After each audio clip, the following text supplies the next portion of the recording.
Amanda will start. Amanda Midkiff is the herbalist and owner of Locust Lake Farm in Titusville, New Jersey. Titusville. See, my mind's in the gutter, Robert. You're here. Thanks. She began writing poetry at precisely the time that she decided to be a full-time farmer. And though her life has twisted and turned since then, she continues to tend to plants and let them weave poetry into her life. Amanda is a proud member of the New Hope Beat Poets, who are our featured readers, led by none other than Ryan Torres back there, and is ever grateful for our local poetry community, and I totally feel the same. Paul Siegel is the author of Freshly Minted Takeout Delivery. There it is.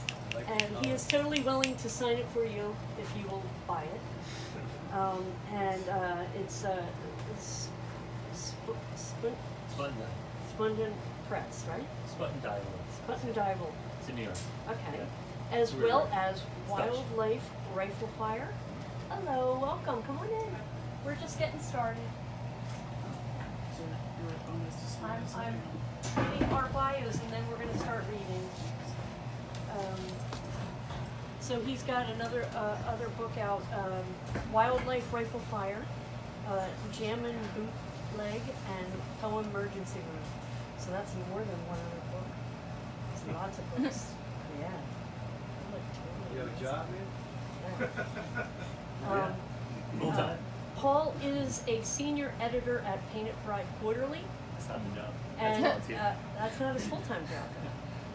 And has contributed to American Poetry Review, Black Warrior Review, Rattle, and many other fine journals.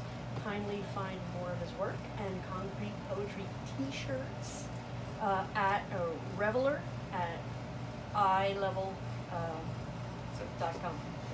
Sure. Okay. And at Paul Siegel, so you can follow him on social media. So let's give a warm welcome to both of our guests. And Amanda?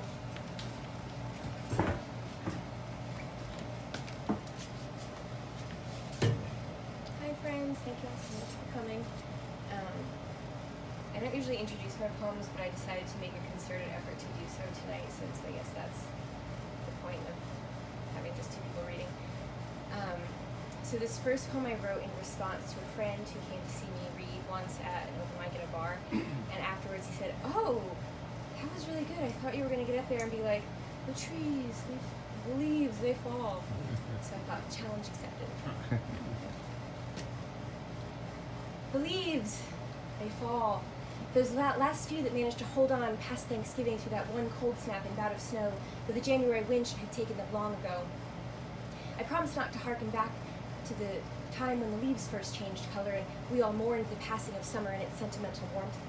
I promise I won't compare the leaves changing, transforming, aging, surrendering with chlorophyll to any sort of change, transformation, maturation, surrender that you may experience, or I won't compare the leaves falling, drifting, letting go, setting off, seeking of elsewhere, shedding with being, to any sort of drifting, letting go, setting off, seeking of elsewhere, shedding of being in your life or in mine.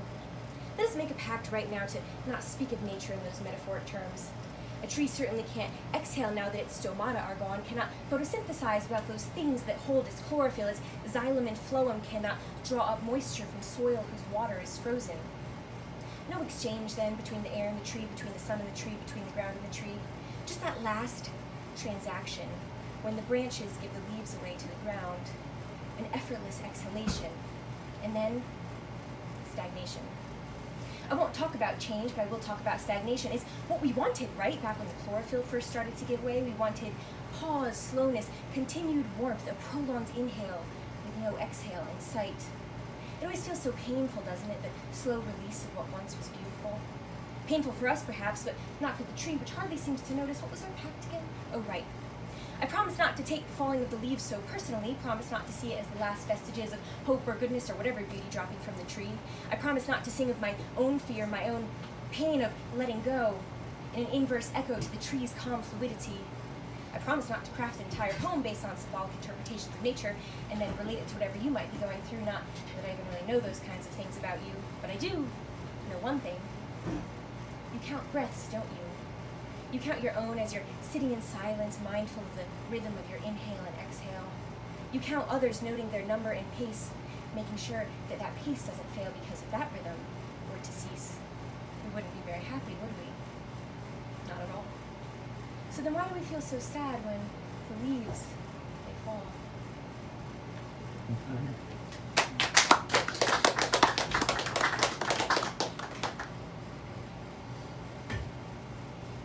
This poem is just based off a conversation, most of which you'll hear recounted in the poem. He said, "Tira mis cenizas en el río." Throw my ashes in the river.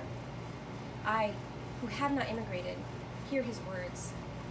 I, who am living surrounded by so many people living far from the land of their birth, wonder at how we're supposed to take this situation so casually. What would it be like for me were I to immigrate? Would I call my mother on the phone, ask her what song the tree toads are singing this week? It's still the only way I know how to mark time. Would I actually start reading the New York Times? Let my heart reach out to people I hadn't realized were kin? Would I seek out the stores that sell peanut butter, bagels, Oreos, eat them slowly, defensively? I don't know. I had not immigrated. Tira mis cenizas en el río. Cuando muero, quiero que mi cuerpo se haga parte de la tierra de la que ya no soy. Throw my ashes in the river. When I die, I want my body to become part of the land that I am not anymore. Would my nostrils remember the smell of the early spring's petrichor when the soil is awakened to the memory of rain? It would be something other than crocuses to announce the new season, something other than sycamores to tell me where the water lies. I, who have moved fewer than a 2 hours drive from the land of my birth, already plan on teaching my children it's called a brook rather than a creek. Crick would be cultural appropriation, minor though, as the dip on my gas gauge when I trek up to the mountains to visit my family. The difference in land of one agricultural zone, to me, is so great. I tell my family I've moved to the tropics. It's so warm here that the tree toads sing in the sun as well as the moonlight. Tomatoes ripen in July, maybe. Snow melts faster. Yet, I have not immigrated. Have not had to learn to say sandy loam in another language. Let a new word settle roots of meaning into my heart and nostrils with its new sound. Tira mis cenizas en el río. I call my mother on the phone, tell her that the tree toads here are singing. We're about 2 weeks ahead. It gives her hope that her snow will melt too. I take a walk through the woods. It's just warm enough for the air to carry the fragrance of the petrichor rising from the loam. I sit on the bank of the brook and enjoy the feeling of my toes sinking deep into the clay, hearing his words in my head as I sit on the bank of the brook that I am also of.